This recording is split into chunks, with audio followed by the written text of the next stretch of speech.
Hello ശ്രീയുടെ ഈ കമൻറ്റിന് ഒരുപാട് നന്ദി. എനിക്ക് ഒരുപാട് ഇഷ്ടപ്പെട്ട ഒരു കമൻ്റ് ആയതുകൊണ്ടാണ് ഞാൻ ഇങ്ങനെ ഇതെടുത്തിട്ട് റിപ്ലൈ ചെയ്യുന്നത് കേട്ടോ. കാരണം ഞാൻ ഇതേ ചോദ്യം വർഷങ്ങൾക്ക് മുമ്പ് കാനഡയിൽ വരുമ്പോൾ തണുപ്പ് എന്താണെന്ന് അത്ര അറിയില്ലാത്ത സമയത്ത്, അല്ലെങ്കിൽ ഫ്ലൂ നമ്മളിൽ ഏൽപ്പിക്കുന്ന ആഘാതം എത്രയാണെന്ന് അറിയില്ലാത്ത സമയത്ത് ഞാനിതൊക്കെ ഇതേ ചോദ്യം ഞാൻ ചോദിച്ച് നടന്നിട്ടുണ്ട്.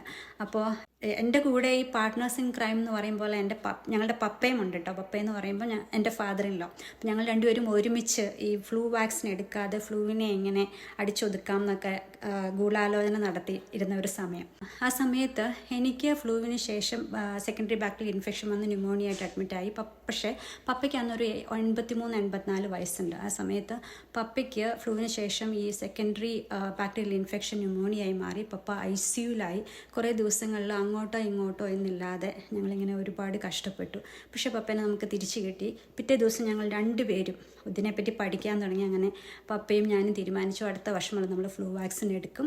അങ്ങനെ നമ്മൾ എല്ലാ വർഷവും എടുത്തുകൊണ്ടിരുന്നു.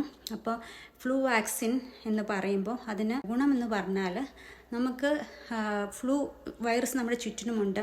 അവർ മ്യൂട്ടേഷൻ വഴി കൂടുതൽ വിറലൻ്റ് ആയിക്കൊണ്ടിരിക്കും. നമുക്ക് ഫ്ലൂ വരാനുള്ള സാധ്യതകൾ ഏറെയുണ്ട് നമ്മൾ സൂക്ഷിച്ചില്ലെങ്കിൽ. പക്ഷേ ഫ്ലൂ വന്നാലും നമുക്ക് ആൻറ്റിബോഡി ബിൽഡപ്പ് ചെയ്തിട്ടുള്ളതുകൊണ്ട് നമുക്ക് അത്രയ്ക്ക് ആഘാതം വരില്ല.